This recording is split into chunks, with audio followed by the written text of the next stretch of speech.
네, 안녕하십니까. 서울시 사회복지사협회 복지국가 시민위원회 복시TV의 박정식입니다. 오늘은 복지국가 시민위원회 공유연대로 김혜미 국장님을 모시고 말씀 나눠보도록 하겠습니다. 벌써 말씀드렸는데 다시 한번 좀 자기소개 좀 부탁드리겠습니다. 네, 안녕하세요. 저는 세상을 바꾸는 사회복지사라는 단체에서 간사하고 있는 김혜미입니다. 좌천되셨나요? 제가 아직 승진이 못했는데 이렇게 자꾸 승진을 서사협에서 시켜주시는 것 같아요. 네. 네. 국회의원님이 이렇게 국장님이라고 부르시는 걸 들어서 제가 국장님인 줄 알았는데 네. 그러셨군요. 세바사에서 활동을 하고 계신다고 하셨는데 세바사의 세바사 소개하고 어떠한 활동을 하고 있는 곳인지 설명 좀 부탁드리겠습니다. 네, 세상을 바꾸는 사회복지사, 줄여서 세바사라고 하는데요. 저희 단체는 이제 사회복지사 선생님들이 모이셔서 복지국가 운동을 하고 제도 개선을 위해, 제도 개혁을 위해서 활동하는 시민단체이고요. 저희 단체에서는 빈곤노인 기초연금 보장연대, 그리고 어린이 병원비 국가보장 추진연대, 이런 연대들과 함께 활동을 진행 중에 있습니다.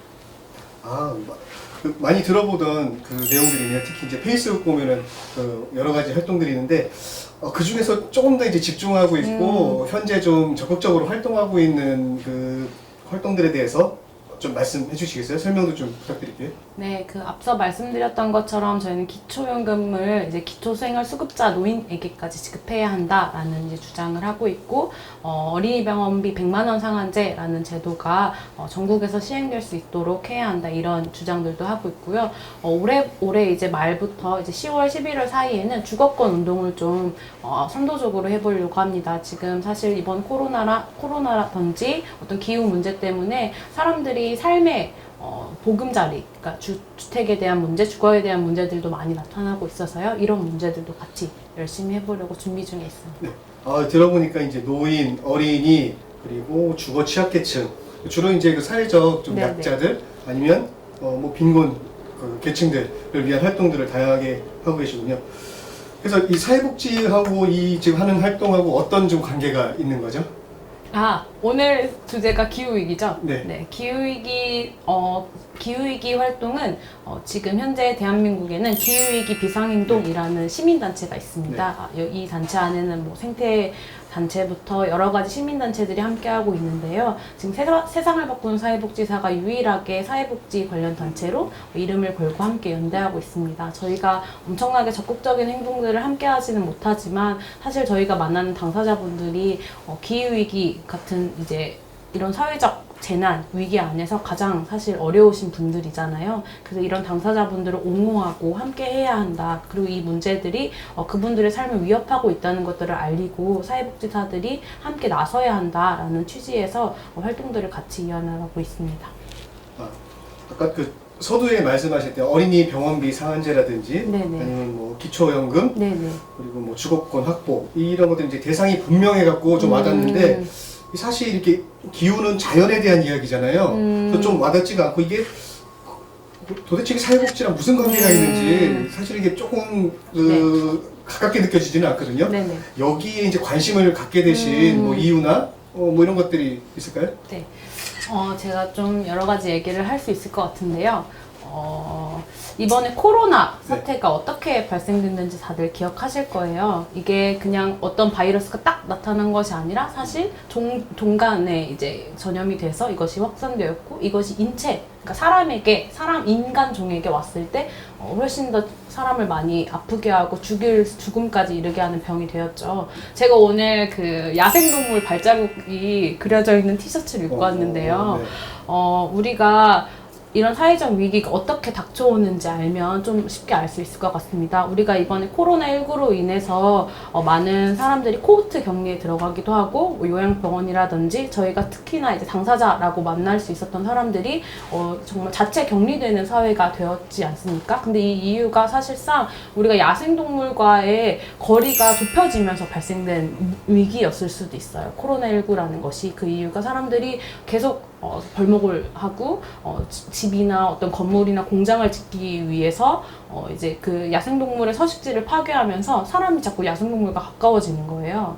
야생동물이 꼭 우리의 삶을 자체를 위협하지 않을지라도 우리가 눈에 보이지 않는 바이러스 같은 것이 이렇게 가까워지면서 전염이 되고 이러면 이제 우리가 서로에게 별로 좋지 않은 영향력이 미쳐지는 거죠. 그러니까 이런 문제부터 이런 문제가 지금 우리가 만나는 당사자들 그리고 꼭 당사자까지 가지 않더라도 위원장님 그리고 저에게 왔을 때 어떤 문제들이 발생할 수 있는지에 대해서 조금만 더 고민을 해보면 우리가 별로 그렇게 멀리 떨어져 있는 주제가 아니라는 것을 알 수 있을 것 같습니다.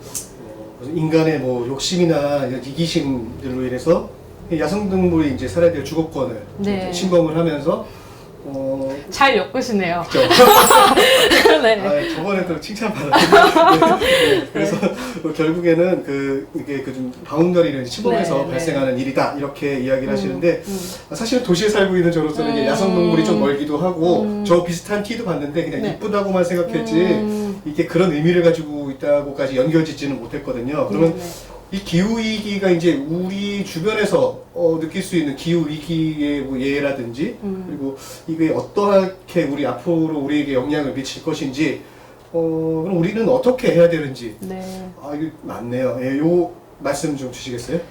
사실 이번에 우리 폭우, 장마, 사실 장마가 굉장히 긴 장마가 늦게 왔습니다. 그러면서 사실 농민분들도 굉장히 많이 힘드셨고 우리가 수도권은 사실 이번에 너무 폭우가 많이 와서 굉장히 뉴스도 많이 나왔는데요. 우리가 꼭 수도권에만 생각하지 않는다면 비수도권의 경우에는 사실상 이 폭우 때문에 돌아가신 분들도 많고 수해 지역 때문에 또 지역에 있는 사회복지 선생님들은 굉장히 급하게 또 재난 지원에 대한 대책을 마련하셨을 거예요. 그래서 이 50일간의 장마가 굉장히 특이하게 왔고 이상하게 왔었단 말이에요. 그래서 이 장마의 이름은 기후위기입니다 라는 사실 해시태그 운동도 있기도 했었습니다. 그래서 이렇게 우리의 기후위기가 곧 우리의 삶을 이렇게 덮치고 있는 것들을 전 이번 장마를 통해서 사람들이 좀 봤다고 생각하고요. 특히나 부산이나 울산처럼 우리가 핵발전소라고 하죠. 그렇게 핵발전소가 있는 지역의 경우에는 이번에 폭우가 너무 심각하게 오고 바다가 이제 급속히 바닷물이 들어오면서 다 정지가 됐어요. 그것 때문에 사실 그 주변에 있는 분들은 굉장히 안전에 취약했었고 그렇기 때문에 지금 당장 서울에 큰 문제가 없었다고 해서 아무 문제 없었다는 것이 아니라는 점을 우리가 다시 한번 경각심을 가져야 하지 않나 이런 생각이 듭니다. 해수면이 특히 이제 지대가 낮은 지역은 이 기후위기로 인해서 해수면이 높아지게 되면 주거에도 위험이 있고 특히나 우리나라 같은 경우는 해안가에 핵발전소들이 굉장히 많은 걸로 알고 있는데 거기가 얼마나 안전한지에 대해서도 사실은 좀 걱정이 안 될 수가 없네요. 그럼 우리가 현장에서 그러면 어떻게 뭘 좀 해야 될까요? 제가 보니까 이 지금 우리가 살고 있는 지구가 점점 온도가 높아진다고 하더라고요. 그죠? 그리고 최근 한 몇백 년 사이에는 여태까지 높아진 기온보다 훨씬 높아진다고 하는데 그럼 그 높아진 기후 때문에 우리한테 닥칠 영향 우리는 과연 어떻게 해야 될지 그리고 우리가 뭐 한다고 해서 이게 바뀔지 사실은 그것도 의문이긴 한데요. 여기에 대해서는 어떻게 생각을 하고 계시는지.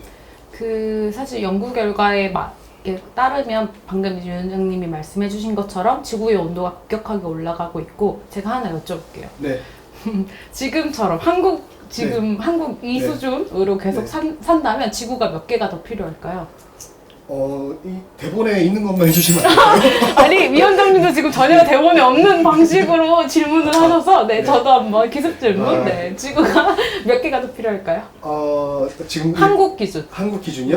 한 30개? 오, 좀 많은데요. 그러니까 지구는 딱 한 개죠. 우리가 알기론 지구가 3.5개가 더 필요하다고 합니다. 그러니까 있을 수 없는 일인 거죠. 지구가 3.5개가 더 없으니까요. 사실 이런 사람들의 어떤 소비 패턴 그리고 사람들이 에너지를 쓰는 방법 그리고 그냥 삶에서 이렇게 살고 있는 방식대로 살면 우리나라로 치면 3.5개의 지구가 필요하다고 해요. 그래서 사실상 사회복지 선생님들도 이제 생태에 관심 있는 분들의 경우에는 일회용품을 쓰거나 다과를 준비할 때 굉장히 많은 염려와 걱정도 있으실 거라고 생각이 들어요. 또 최근에는 그래서 다회용기에 다과를 받아오거나 또 플라스틱이나 일회용품이 아니라 이제 재활용이 가능한 용기에 이제 다과를 배분하고 아니면 이제 옥수수나 이런 걸로 만들어진 이제 그 접시에 이제 배분하고 이런 노력들도 하고 계시다라고 생각도 들어요. 근데 그런 어떤 일회용품을 사용하지 않는 것, 내가 개인의 텀블러를 사용하는 것, 이런 건 역시 매우 중요하지만 사실 이 문제에 대해서 가장 같이 말하고 목소리를 높이고 이것을 해결해야 할 주제다라고 사실 우리나라에서 사회복지사 선생님들 굉장히 많으시잖아요. 같이 국회에 이야기하고 정부에 이야기하는 것만큼 그렇게 해서 제도적 시스템 자체를 완전히 변화시키는 게 가장 중요하다라는 생각이 들어요. 네.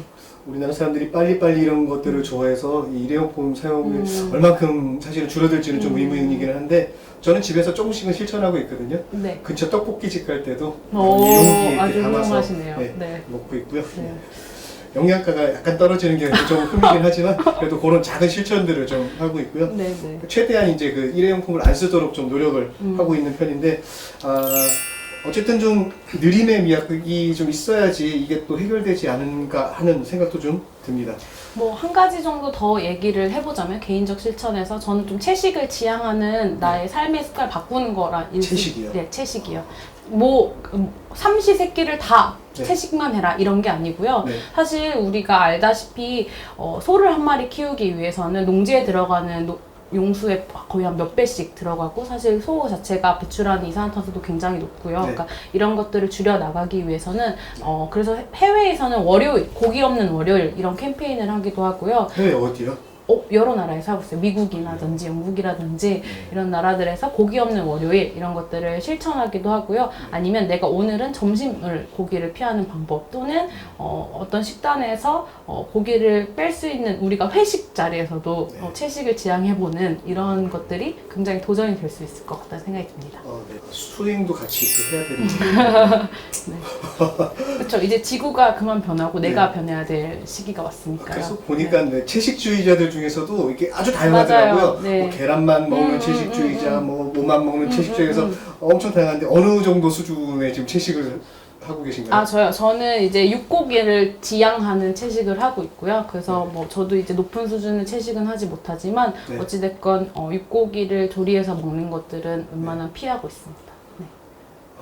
네, 갑자기 좀 마음이 살짝 무거워졌지만 지구환경을 위해서 채식 그러니까 뭐 높은 수준까지는 아니더라도 네네. 조금씩 줄여 나가는 식습관을 만들어 보도록 하겠습니다. 네. 그러면 그 연대 활동도 있다고 하던데 네. 그 어느 정도의 규모로 지금 진행이 되고 있는지 또 사람들의 시민들의 반응은 어떤지 궁금하거든요. 네, 아까 서두에 말씀드렸던 기후위기 비상행동이라는 단체에서 사실 작년 9월 21일에 대규모 집회를 한번 했었어요. 네. 이제 여러 단체와 정당과 종교계까지 다 합쳐서 정말 대학로 거리를 꽉 메꾸고 같이 이제 집회를 했었는데요. 그리고 올해도 사실 3월에 관련된 비슷한 집회를 계획했다가 코로나19 때문에 하지 못했었어요. 근데 바로 지난주죠. 9월 12일에 비대면 집회를 했는데요. 어떻게 했냐?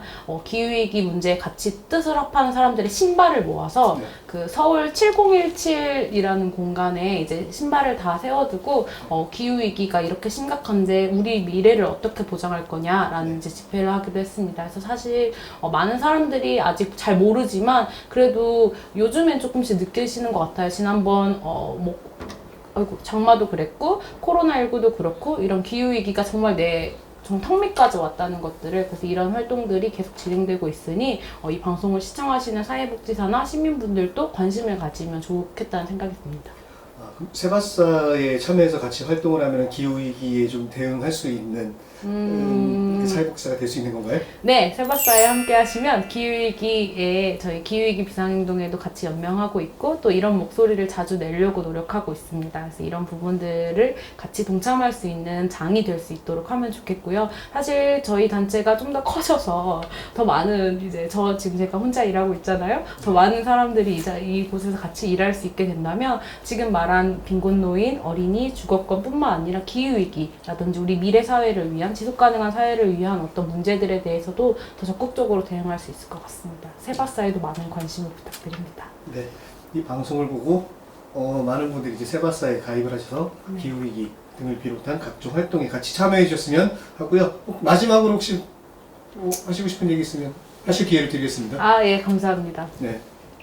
진짜 기후위기라고 인터넷에 치면 굉장히 많은 뉴스와 또 유튜브에 치면 굉장히 많은 영상들이 나오는데요. 딱 한 편이라도 한번 봐주셨으면 좋겠어요. 그리고 지금 이 기후위기가 단순히 미래 사회를 위한 것이 아니고 우리가 그냥 다음 세대의 자연을 빼앗아 쓰고 있다 이런 수준이 아니라 진짜 이제 우리 앞에 왔다는 것. 사실 많은 과학자들이 이미 늦었다라고 말을 할 수준입니다. 그리고 지구가 멸망할 것이 아니라 사실 지구는 본인을 지킬 거예요. 자기 자신을 지키겠지만 인류가 달린 문제고 사실 그 인류 안에는 우리도 포함되어 있고 우리가 함께 만나고 있는 당사자분들이 포함되고 있다는 사실을 잊지 않고 기후위기에 대해서 더욱더 관심을 가지고 활동을 했으면 좋겠습니다. 오늘 말씀 감사드리고요. 네. 오늘은 출발 10년의 공유연대 기후위기에 대해서 이야기를 나눠봤고요. 세상을 바꾸는 사회복지사의 김혜미 간사님, 간사님과 말씀 나눠봤습니다. 감사합니다. 감사합니다.